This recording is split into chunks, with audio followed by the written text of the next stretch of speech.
परम पूज्य स्वामी जी महाराज, परम श्रद्धेय पूज्य महाराज जी के चरणों में कोटि कोटि नमन प्रणाम करते हुए संस्था के सभी वरिष्ठ पदाधिकारी सदस्यगण, सभी सत्संगी धर्म प्रेमी भाई बहनों को, सभी जिम्मेदार सेवादार प्रेमियों को सादर जय गुरुदेव।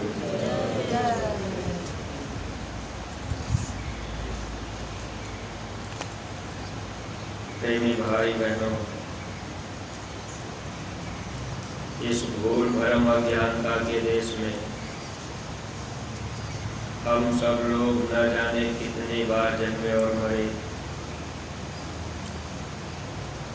लेकिन ये बातें हम जीवों को कभी याद नहीं रहा करती।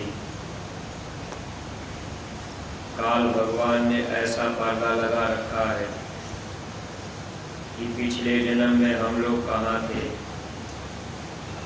पिछला जन्म हम लोगों का इस योनि में रहा, इस चीज को हम आप भूले रहते हैं। अगर हम लोगों को ये याद रहे कि हम पिछले जन्म में यहाँ थे, हमको इतनी तकलीफ होती रही, तो हम आप भी उस मालिक का सच्चा भजन करके अपने घर जाने की कोशिश करते।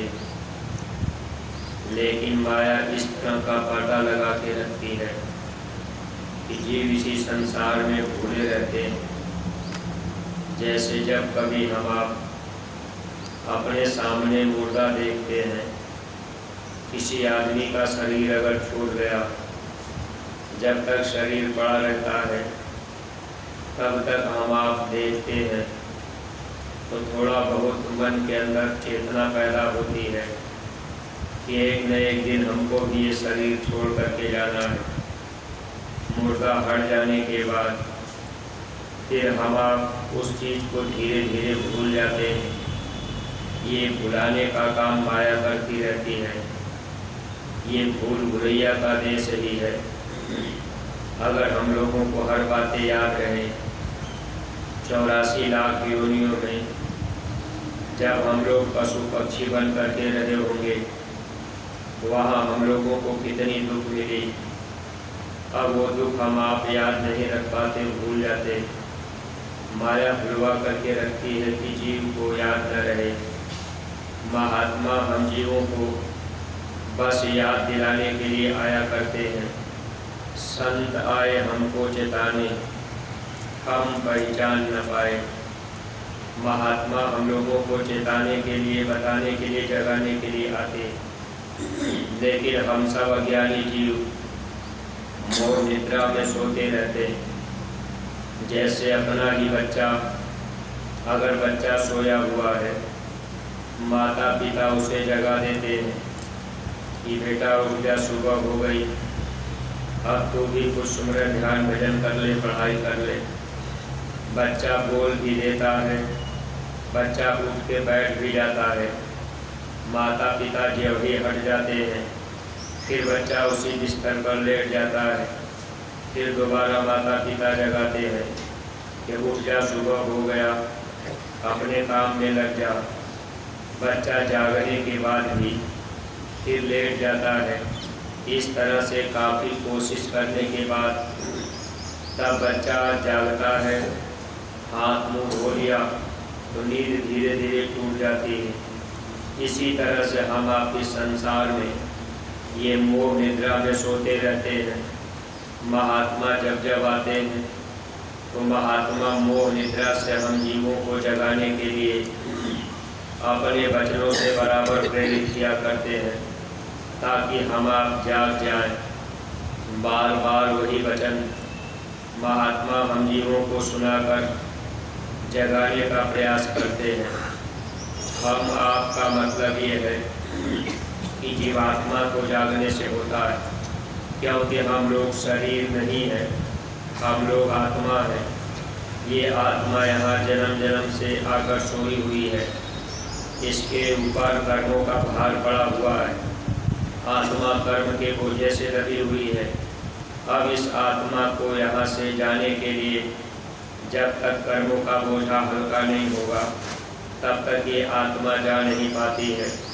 महात्मा जब जगाते हैं, महात्मा जगाने के बाद कर्म के बोझे को भी हल्का करने का काम करते हैं। इसीलिए मानव जीवन में सच्चे महापुरुष का मिलना जरूरी होता है। अगर महात्मा सच्चे मिल गए तो महात्मा ही कर्म को हल्का करेंगे। बाकी संसार में कोई भी कर्म को हल्का नहीं कर पाता। अच्छा और बुरा कुछ न कुछ कर्म हम लोगों से बराबर बनता रहता है।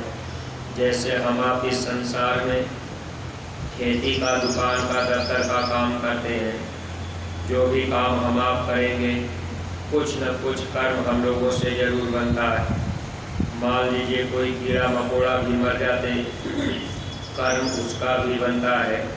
इसलिए प्रेमी भाई बहनों, देखिए महात्मा हम जीवों की भलाई के लिए जब महापुरुष मिल जाते हैं, सत्संग सुनाकर हम लोगों के अंदर चेतना ज्ञान पैदा करना चाहते हैं ताकि हम आप कर्म को धीरे धीरे साफ करने का रास्ता पा लें, तो उस बताए हुए रास्ते पर चलने लगे। धीरे धीरे हम लोग साफ हो जाएं, कर्मों का बोझा हल्का हो जाए, तब हम आप यहाँ से अपने देश निकल पाएंगे। जैसे कोई आदमी हो, अगर उसके ऊपर सर पे 1 कुंटल 100 किलो का बोझ रख दिया जाए, अगर आदमी कमज़ोर है तो वह आदमी 100 किलो वजन सामान नहीं ले जा सकता, बल्कि वो बेचारा बैठ जाएगा, गिर जाएगा। अगर वो सामान उसके ऊपर पड़ा होगा तो कभी वो उठ नहीं सकता, चल नहीं सकता। ऐसे ही प्रेमी भाई बहनों, अब हम आप यानी ये जीवात्मा पाप और पुण्य के कर्म से, जो भी अच्छे बुरे कर्म हम लोगों से हो रहे, अब उस कर्म के बोझे से दबी रहती है। महात्मा इन कर्मों से साफ करने का तरीका बता देते हैं। अब वो तो चाहते हैं कि जीव अगर करे तब इनको लाभ मिलना शुरू हो। इसीलिए स्वामी जी महाराज एक बात कहा करते थे कि बच्चे कुछ तुम करो, कुछ मैं कर लूँगा, कुछ उस मालिक की दया हो जाएगी। यानी कर्मों को साफ करने के लिए थोड़ा बहुत प्रयास हम प्रेमी भाई बहनों को भी करना पड़ेगा। अगर हम आप सत्संग में जुड़ करके नाम की दौलत पा लिए, अब फिर हम आप ये सोचें कि अब हमको कोई मतलब नहीं, अब तो गुरु महाराज जाने, तो प्रेमी भाई बहनों फिर हम आप धोखा खाएंगे। स्वामी जी महाराज बताया करते थे, ये जीव 3 प्रकार के कर्मों से यहाँ बंधे रहते हैं और ये तीनों प्रकार के कर्म जब धीरे धीरे समाप्त हो जाते तब ये जीव यहाँ से निकल करके अपने देश जाते हैं। पहला कर्म होता है क्रियामाण कर्म, दूसरा होता है संचित कर्म, तीसरा प्रारब्ध कर्म। ये 3 तरह के कर्म हैं। अब पहला जो क्रियामाण कर्म होता है, अच्छा और बुरा, इस संसार में जाने अनजाने में जो भी कर्म हम आप रोज रोज करते हैं, ये क्रियामाण कर्म के अंतर्गत आता है। और रोज निश्चित रूप से हमसे आपसे कुछ न कुछ अच्छा बुरा कर्म होता है। आप चाह करके भी बचना चाहें कि भाई हम कोई आज बुरा काम नहीं करेंगे, हम कोई अच्छा काम नहीं करेंगे, हम दोनों कर्मों से बचेंगे, लेकिन नहीं बच सकते। संसार में एक भी कदम अगर हम आप आगे बढ़ाएंगे, दुनिया का कोई भी काम हम आप करेंगे, तो कुछ न कुछ अच्छा या बुरा कर्म होगा ही। चाहे वो अच्छा हो या बुरा हो, कर्म जरूर बनेगा और ये मन बराबर कर्म बनाता रहता है। इसलिए मेरी भाई बहनों, देखिए महापुरुष जब आते हैं तो रोज का जो कर्म होता है, मान लीजिए दिन भर हम आप खेती का, दुकान का, दफ्तर काम किए और ये समझे कि हम कोई बुरा काम आज नहीं करेंगे, लेकिन कहीं कोई कीड़ा मकोड़ा दब गए, मर गए, कहीं हम आप किसी की निंदा आलोचना कान से सुन लिए, या हम आप कुछ अच्छा बुरा देख लिए, थोड़ा बहुत विचार अंदर में आ गया, तो ये कर्म तो हम लोगों का बन जाता है। लेकिन इस कर्म को साफ करने के लिए महात्मा हम जीवों को नाम रूपी झाड़ू दे देते हैं। जैसे हम आप अपने घर मकान में रोज़ रोज़ झाड़ू लगाते हैं, तो जब झाड़ू लगाएंगे तो रोज़ की रोज़ गंदगी साफ होती जाएगी, यानी कचरा कम रहेगा। अगर आप 10 दिन तक अपने मकान में झाड़ू ना लगावें, फिर 10 दिन के बाद आप झाड़ू लगाएंगे तो आपके मकान में धूल गर्दा मिट्टी ज़्यादा हो जाएगी।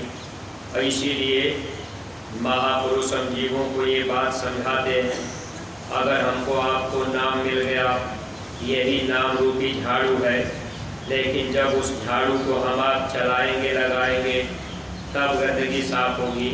जैसे आपके घर में अगर झाड़ू पड़ा हो, अब आप झाड़ू लेकर के चलाएंगे नहीं, झाड़ू लगाएंगे नहीं, तो गंदगी साफ नहीं होगी।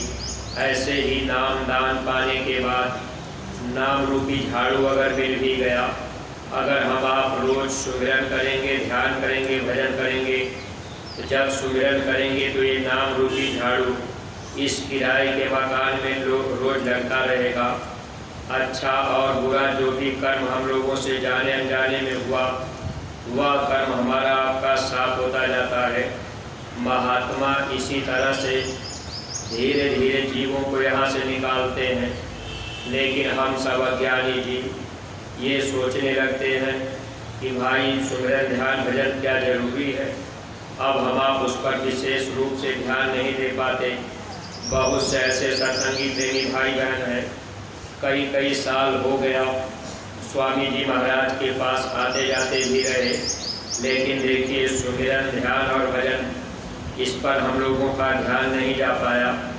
बस ये सोचते रहे गुरु महाराज पार कर देंगे, हमारी जीवात्मा का काम गुरु महाराज कर देंगे। अगर हम आप बोझे को हल्का नहीं करेंगे, महापुरुष जो रास्ता बताते हैं अगर उस पर हम आप चलेंगे नहीं, तो फिर गंदगी साफ कैसे होगी। इसलिए परमार्थी प्रेमी भाई बहनों, रोज़ अच्छा और बुरा कर्म बनता है।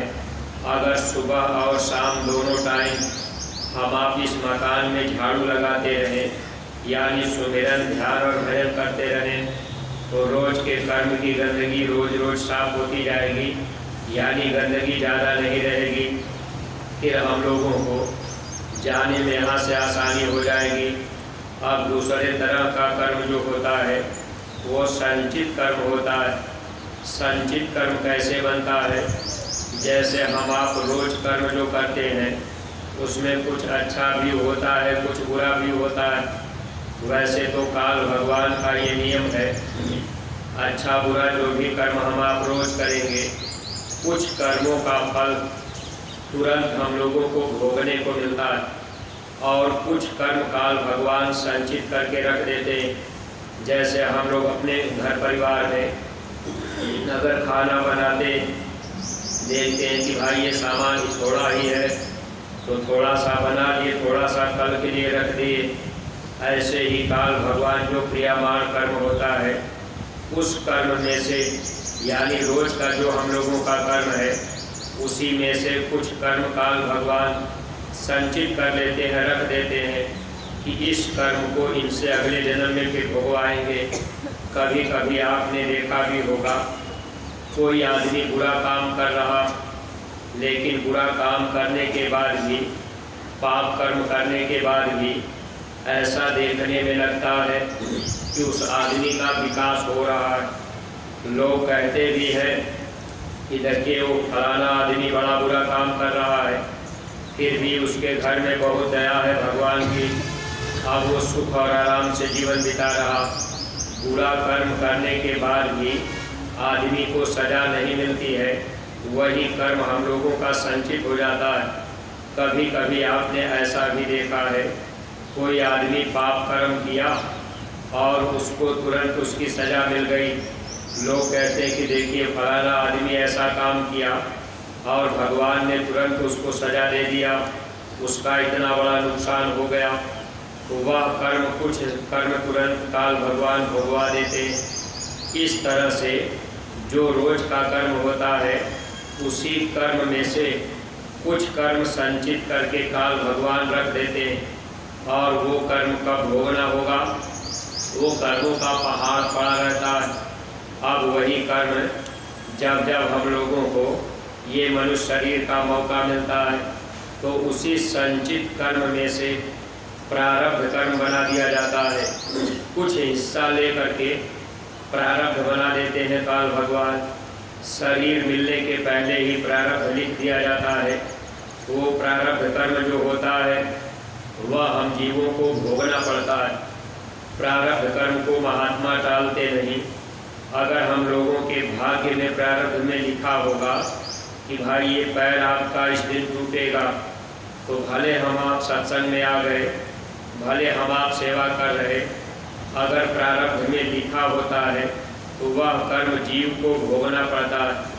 अगर महात्मा खुश हो जाते हैं तो एक लाभ हम प्रेमी भाई बहनों को मिल जाता है। लाभ क्या मिलता है?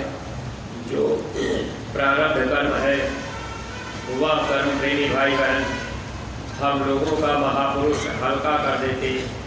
अगर लिखा है भाग्य में कि पैर टूटेगा, अगर हम आप सत्संग में सेवा में लगन लगा लिए, गुरु के काम में अपना तन मन धन लगाने लगे, अगर सद्गुरु खुश हो गए, प्रारब्ध में लिखा है कि पैर टूटेगा, तो पैर नहीं टूटेगा, लेकिन अंगूठा ही टूट जाए, यानी वो कर्म महात्मा हल्का कर देते हैं। सूली की सज़ा महात्मा कांटा बना देते हैं। अगर मान लीजिए सूली की सज़ा मिलने वाली है तो महात्मा कांटा बना दिए, कांटे पर ही उतने ही दर्द हमको आपको भोगने पड़ते हैं। इसलिए जो संचित कर्म है उसी कर्म में से कुछ हिस्सा लेकर के मनुष्य का प्रारब्ध बनता है, और प्रारब्ध में जो कुछ लिखा होता है वह जीव को पूरा पूरा भोगना पड़ता है। लेकिन मानव जीवन में अगर गुरु मिल गए तो सद्गुरु के मिलने के बाद इतना हम लोगों को आसानी हो जाती है कि महात्मा उस कर्म को हल्का कर देते हैं। कोई बहुत बड़ी बीमारी प्रारब्ध कर्म की हो, महात्मा उसको कम में ही ठीक करा देते हैं। और इसीलिए प्रेमी भाई बहनों, जो बीमारी प्रारब्ध कर्म में होती है वह बीमारी हमको आपको झेलना पड़ता है। अगर प्रारब्ध में लिखा है कि 2 महीने तक बीमार रहना पड़ेगा या साल 2 साल बीमार रहना पड़ेगा, तो उस बीमारी को महात्मा हल्का कर देते हैं। लेकिन समय के अनुसार महात्मा उस कर्म को भोगवा करके पूरा करा देते हैं। कभी कभी हम लोगों का मन कहता है कि भाई हम 2 साल 4 साल से बीमार पड़े हैं, गुरु महाराज दया नहीं किए, आखिर गुरु महाराज के पास हम लगे हैं, सेवा भी कर रहे, फिर हमारे ऊपर दया क्यों नहीं हुई? इसमें मन हमारा आपका खराब होता है। लेकिन प्रेमी भाई बहनों, अगर लिखा है कि ये बीमारी 4 साल लगातार चलेगी, 4 साल आप दवा खाते रहेंगे, सद्गुरु के पास आते जाते भी रहेंगे, तो वह बीमारी उतने दिन आपको भोगना है। अगर महात्मा उसको पहले ही ख़त्म कर दें तो ये शरीर आपका टिकेगा नहीं, क्योंकि प्रारब्ध पर ही ये शरीर टिका रहता है। अगर महात्मा उसको ख़त्म कर दें तो फिर हम आप रह नहीं पाएंगे। इसलिए प्रारब्ध कर्म को जीव को भोगना पड़ता है। महात्मा उस कर्म को भोगवा देते हैं। अंतिम श्वास तक महात्मा कर्म को भोगवा करके जीव को फिर पार करते हैं। इसलिए प्रेमी भाई बहनों, कभी प्रारब्ध कर्म की बीमारी आ जाए तो हमको आपको घबराना नहीं चाहिए कि भाई हम तो 2 साल 4 साल से परेशान हैं, दया गुरु महाराज की नहीं हो रही। अब दया तो महापुरुष करते हैं, लेकिन वो प्रारब्ध में लिखा हुआ है, इसलिए भोगना ही पड़ेगा। इसलिए सत्संगी प्रेमी भाई बहनों, गुरु महाराज के हर वचनों को हम आप ध्यान में अगर रखेंगे तब तो फिर लाभ मिलेगा। प्रारब्ध कर्म लिखा है, 2 महीना आपको बीमारी लगी रहेगी, अच्छे से अच्छे डॉक्टर को आप दिखा लेंगे, लेकिन वो बीमारी ठीक नहीं होगी। जिस दिन उसका समय पूरा हो जाएगा, एक छोटा सा भी डॉक्टर अगर आपको दवा दे देगा तो वो बीमारी आपकी ठीक हो जाएगी, क्योंकि ये प्रारब्ध कर्म की बीमारी होती है। प्रारब्ध का मतलब जो हमारे आपके भाग्य में लिखा होता है, शरीर मिलने के पहले ही भाग्य में लिख दिया गया कि भाई इतना आपको तकलीफ मिलेगा, इतना सुख मिलेगा, इतनी बीमारी आपको लगेगी। आपके जीवन में ऐसी ऐसी घटना होगी, वह हम लोगों के भाग्य में प्रारब्ध में लिखा रहता है। सद्गुरु अगर मिल गए तो सद्गुरु उसमें छेड़छाड़ नहीं करते, बस जीव के प्रारब्ध को भोगवा करके महात्मा जीव का काम कर देते हैं। अब प्रेमी भाई बहनों, संचित कर्म जो कई जन्मों का होता है, क्रियामान कर्म तो रोज रोज हम आप उसको अगर सुधार लिए, यानी सत्संग मिल गया, रास्ता मिल गया, तो रोज का कर्म हम आप अपने को थोड़ा सुधार लें कि भाई हम कोई बुरा काम नहीं करेंगे, हम झूठ नहीं बोलेंगे, हम चोरी नहीं करेंगे, हत्या हिंसा नहीं करेंगे, हम कहीं झूठी गवाही नहीं करेंगे, हम किसी माँ बहन को बुरी निगाह से नहीं देखेंगे। ये रोज का कर्म है। अगर इसको हम आप सुधार लिए, फिर इसके बाद प्रारब्ध कर्म जो हम लोगों का है, इस कर्म को हम आप हंसते हंसते भोग लिए, तो बचता है संचित कर्म, कई जन्मों का इकट्ठा है। अब वो कर्म कैसे साफ होगा? बहुत से सत्संगी प्रेमी भाई बहन इस बात को कहते रहते हैं कि भाई बार बार सेवा ही क्यों कराई जाती है, बार बार मथुरा से सेवा क्यों लगाई जाती है। तो ये जो संचित कर्म कई जन्मों का इकट्ठा रहता है, महात्मा सेवा के द्वारा ही उस कर्म को जलाते हैं। जितना आप सेवा करके सद्गुरु को खुश कर देंगे, कई जन्मों का जो इकट्ठा हुआ कर्म है, महात्मा उस कर्म को जल्दी जला देंगे। अगर वो संचित कर्म आपका खत्म हो गया, क्रियामान कर्म आपने सुधार लिया और प्रारब्ध कर्म आपने हंसते हंसते भोग लिया, तो फिर महात्मा आपकी जीवात्मा को पार कर देंगे। अगर आप कभी घबरा करके रास्ता छोड़ गए कि भाई क्या मतलब, हम तो इतने दिन से जा रहे, हमारी बीमारी ही ठीक नहीं हो पाई, अब हम आप गुरु का रास्ता छोड़ दिए, सेवा छोड़ दिए, सत्संग में आना जाना बंद कर दिए, शाकाहार का प्रचार करना बंद कर दिए, यानी गुरु आदेश का पालन करना हम आप बंद किए, तो निश्चित है प्रेमी भाई बहनों, हम आप फिर इस संसार में धोखा और धक्का खाएंगे, कोई हमारी आपकी मदद नहीं कर पाएगा। इसलिए कर्म के विधान को अगर हम आप समझे रहेंगे, तब तो हम लोग इस रास्ते पर चलते रहेंगे। स्वामी जी महाराज ये बात बताया करते थे, इसी तीनों प्रकार के कर्म को समझाने के लिए गुरु महाराज कभी कभी सत्संग में सुनाया करते थे। जैसे कोई आदमी हो, अगर वो भांग पीस रहा है, अब भांग पीसने वाला भांग पीस रहा है, तो ये क्रियामान कर्म है, यानी वो कर्म कर रहा है। अब कर्म तो कर रहा, भांग पीस रहा है, इसे क्रियामान कर्म कहते हैं। यानी रोज जो कर्म हम आप करते हैं, उसको महात्मा बुरे काम को सुधारने के लिए कहते हैं कि आप बुरे काम से अपने को बचा लीजिए। सत्संग में आ गए तो बुराइयों से बचने की ज़रूरत, और वही व्यक्ति, दूसरा व्यक्ति अब ये क्या कर रहा कि भांग को पीस करके उसने पी लिया। अब ये जो भांग पीस करके आपने पी लिया, ये प्रारब्ध कर्म है। अगर आपने भांग पीस करके पी लिया है, तो ये नशा तो जरूर चढ़ेगा, क्योंकि आपने भांग पी लिया है।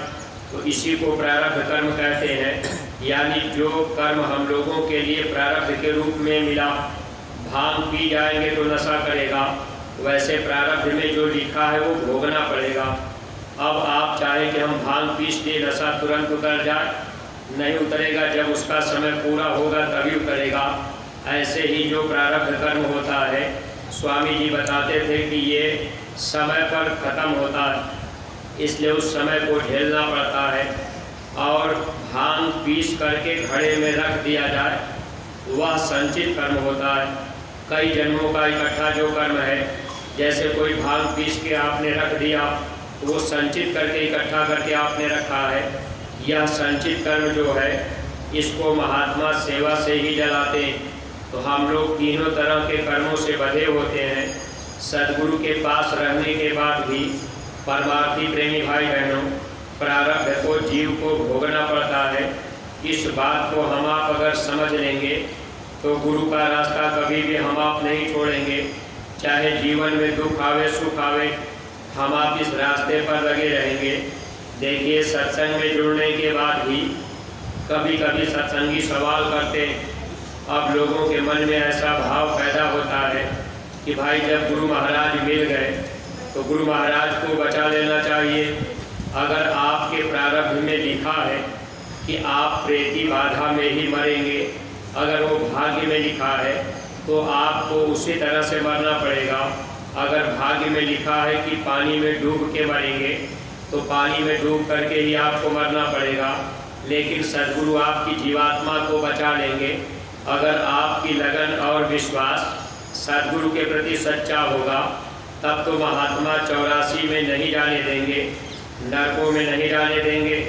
अगर आपने गुरु का रास्ता छोड़ दिया तब तो धोखा होगा। देखिए, हमारे ही जिले का एक लड़का था, स्वामी जी महाराज के पास सेवा करता आता जाता था। कक्षा 12वीं की परीक्षा उसको देनी थी। उस समय काफिला भी निकलने वाला था। वो बच्चा स्वामी जी महाराज से पूछने गया कि हुजूर, हम काफिले में चलें या हम बोर्ड की परीक्षा देने के लिए फार्म भर दें। स्वामी जी महाराज ने कहा बोर्ड की परीक्षा नहीं होगी। उस समय स्वामी जी महाराज के अगल बगल जो प्रेमी रहते थे उन्होंने बात को दोहरा दी। उन्होंने कहा हुजूर, बोर्ड की परीक्षा यूपी में होती है। स्वामी जी महाराज ने कहा नहीं होगी। अब वो प्रेमी फिर दोहराए कि नहीं हुजूर, बोर्ड की परीक्षा यूपी में होगी, क्योंकि तारीखें भी निश्चित हो चुकी थी, फार्म भरा जा रहा था। देखिए, महात्मा कभी पागलपन में बात नहीं करते, महात्मा कभी पागल नहीं होते, चाहे वो कितना भी बूढ़े हो जाए। लेकिन प्रेमी भाई बहनों, महात्माओं के करीब रहने वाले लोग ये समझने लगते हैं कि इनकी बुद्धि अब काम नहीं करती, जबकि महात्मा हमेशा होश में रहते हैं, महात्मा हमेशा ज्ञान अवस्था में रहते हैं। महात्मा इस संसार में कभी सोते नहीं, हमेशा जीव के कर्मों को साफ करने के लिए महापुरुष बराबर प्रयत्न करते रहते हैं। स्वामी जी महाराज ये बात कह दिए कि बोर्ड की परीक्षा नहीं होगी, लेकिन साथ रहने वाले प्रेमी भी बात को नहीं पकड़ पाए, क्योंकि महात्माओं की बातें, उनकी वाणी हम आप जल्दी पकड़ नहीं पाएंगे। वैसे लिखने वालों ने लिखा कि 12 वर्ष रहे संतन की टोली, तब समझे संतन की एक बोली, महात्मा की एक बोली। जब 12 वर्ष उनकी टोली में हम आप रहे तब समझ आएगी। वो भी महात्मा अगर समझा दे तो हम आप समझ लेंगे, वरना प्रेमी भाई बहनों किसी आदमी के बस की बात नहीं जो महापुरुष के वचन को समझ जाए।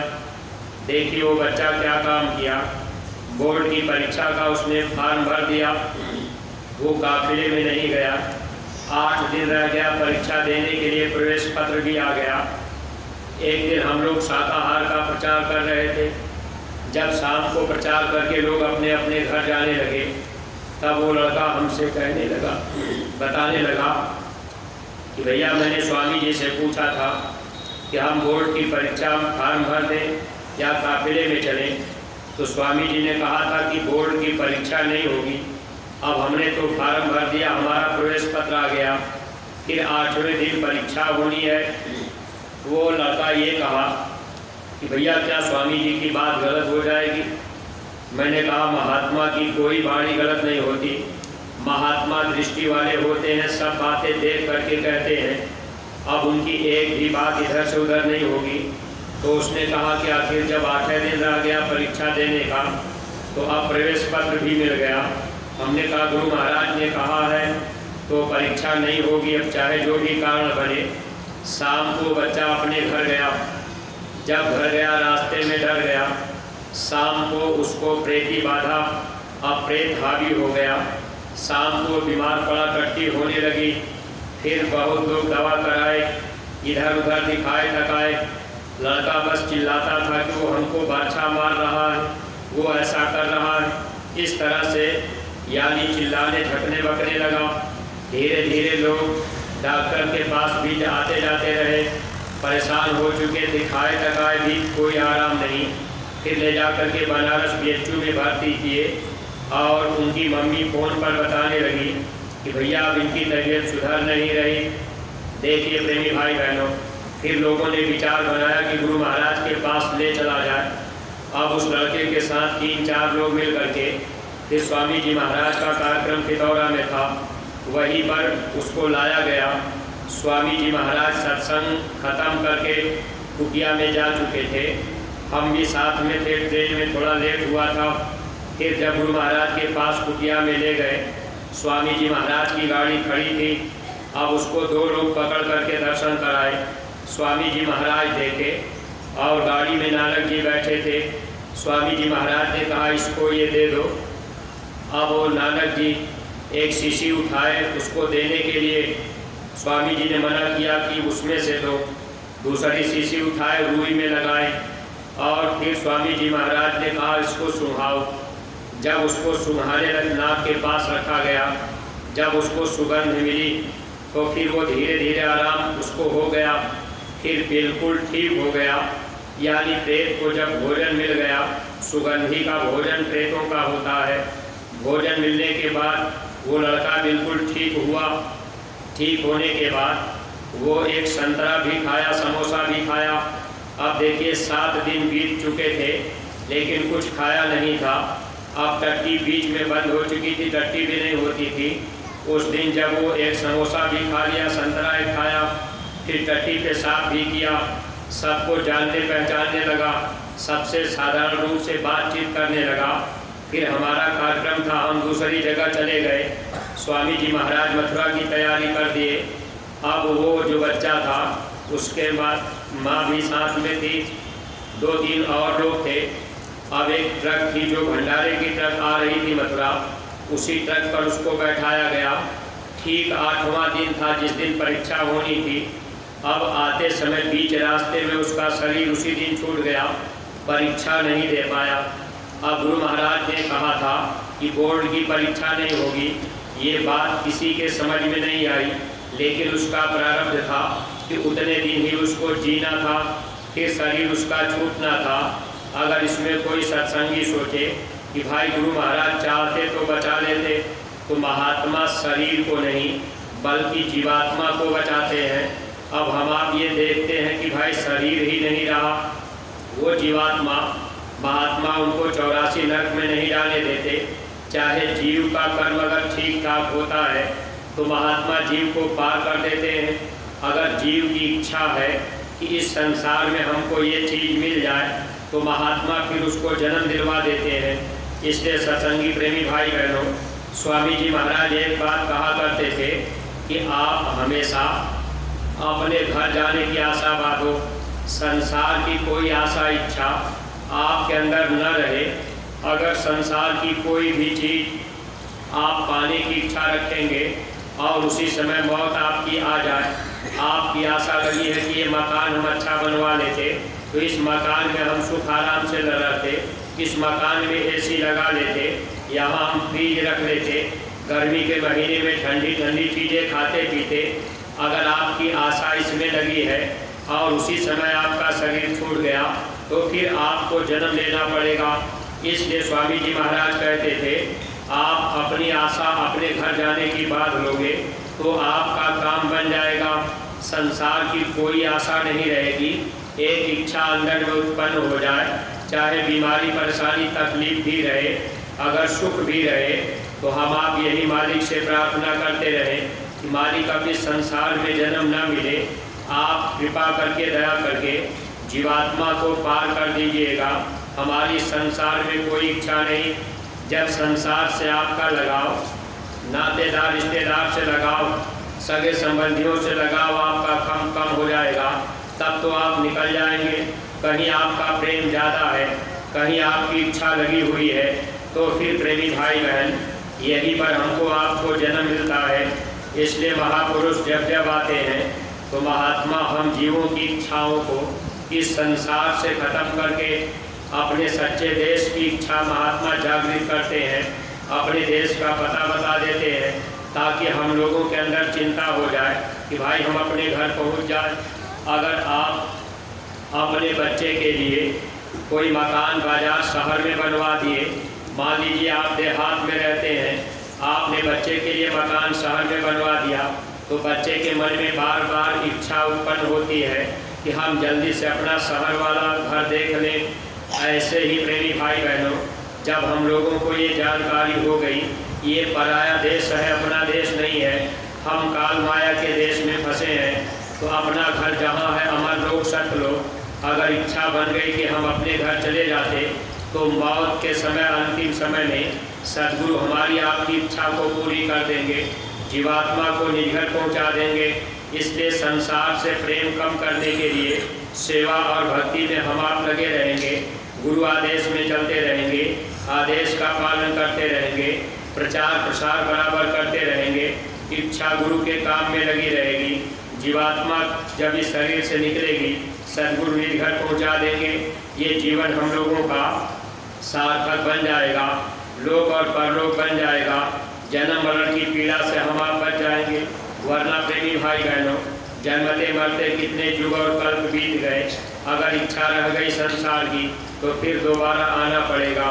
देखिए प्रेमी भाई बहनों, सेवा का समय हो चुका है और इस समय सेवाएं जरूरी हैं, इसलिए हम अपनी वाणी को यहीं पर विराम दे रहे हैं। आप जो भी प्रेमी भाई बहन जिस प्रकार की सेवा में जहाँ जहाँ आप लगे हैं, अपनी अपनी सेवा में सब लोग पहुँच करके सेवा का पूरा लाभ आप सभी प्रेमी भाई बहन उठाएंगे। ऐसे नए प्रेमी भाई बहन जो आप अगर आए हो, आपको अगर जानकारी नहीं कि सेवा कहाँ हो रही, जो राजगीर मिस्त्री या जो लोग थोड़ा बहुत काम जानते हो, तो अस्पताल में जो सेवा चल रही है वहाँ सेंटरिंग की भी सेवा हो रही, तो ऐसे प्रेमी भाई बहन वहाँ अस्पताल पर ही पहुँचेंगे और बाकी अन्य प्रेमी भाई बहन जो ईंट बनाने में लगे वहाँ पहुँच जाएंगे, अपनी अपनी सेवाओं में आप पहुँचेंगे। कुछ प्रेमी भाई बहन देखिए पार्क में घास निकालने की भी सेवा हो रही, समाधि स्थल पर भी पार्क बनना है और वहाँ भी सेवा शुरू है। तो आप ऐसे प्रेमी भाई बहन जो लोग कहीं सेवा में नहीं, आप सेवा में जरूर पहुँचेंगे। गायों के लिए चारा काटने की सेवा रोज नियमित रूप से चलती रहती है, आप उसमें भी अपना सहयोग करते रहेंगे। इन्हीं शब्दों के साथ हम अपनी वाणी पर विराम दे रहे। कोई बात अटपटी लग गई है तो आप हमको क्षमा कीजिएगा। सब लोग प्रेम के साथ मालिक के पावन नाम का उच्चारण करेंगे। जय गुरुदेव, जय गुरुदेव। नाम किसका? प्रभु का पावन नाम। बाबा जय गुरुदेव जी महाराज का कहना है,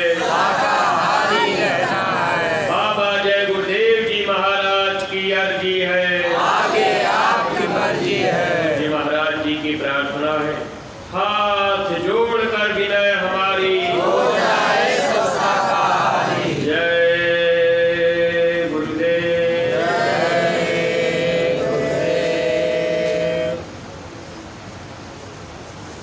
जो भी प्रेमी